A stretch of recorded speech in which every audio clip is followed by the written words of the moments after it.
Ես իմ հարցը հնչեցնեմ, գնանք առաջ։ Գիտեք, որ հասարակության մեջ շատ է այն տեսակետը, որ հիմա այս բարեփոխումը վարանում ենք, ինչ որ մարդիկ, որ հիմա ծառայության մեջ են, չեն կարող օգտվել այս բարեփոխումից։ Մի երկու բառով սա էլ թվաբանությամբ բացատրեք ու անցնենք առաջ։ Հարգելի գործընկերներ, սիրելի հայրենակիցներ, քանի որ մտահոգ քաղաքացիները շատ են այս մասով, ես ուզում եմ նշել, որ նախ սա գործընթաց է, որը երկար է պլանավորում։ Մենք 5 տարվա ընթացքում մեր կառավարության գործունեության պարտավորություն էինք ստանձնել, որ այս հարցին անդրադառնալու ենք, բայց սա կարող էր լինել այն պարագայում, եթե գլխավոր շտաբը տար համապատասխան եզրակացություն, այն է դրական եզրակացություն, որը կախված է մեր պայմանագրայինների եւ ժամկետայինների թվաքանակի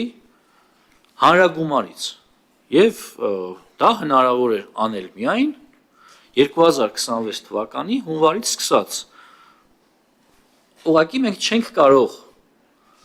ավելի վաղ դա անել, արդեն ուշ է նախ անելը, եւ երկրորդը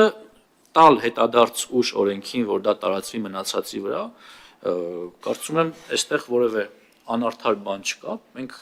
խոսում ենք հունվարի 1-ից ընդունվող օրենքի մասին, որը կտարածվի այդ օրից հետո ծառայության անցնողներին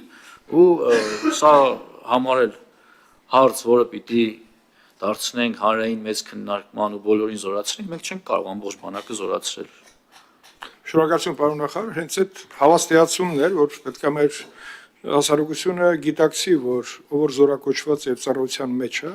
ինքը չի կարող օգտվել, որտեղ դա անվտանգային խնդիր է եւ թվականակի համահարթեցման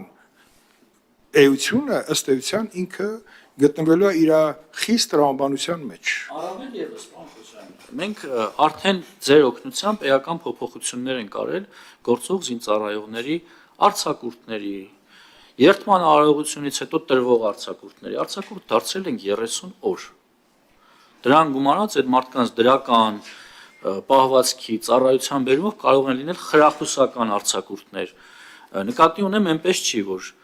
գործող զինծառայողների համար որևէ դրական բան չեն կարել։ Արել ենք ու կարծում եմ